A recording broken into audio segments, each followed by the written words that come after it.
Are your tires running low on air? Once each month, you should be checking your tire pressure.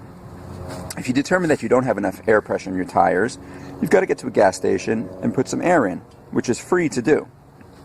But the question a lot of people have is, how much air pressure should I have in my tires? There's a really quick and easy way to get the answer.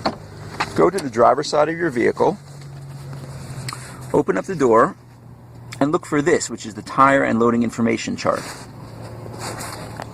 When you have this information, it'll clearly tell you that for your front tire, the optimal amount of air pressure is 30 pounds per square inch.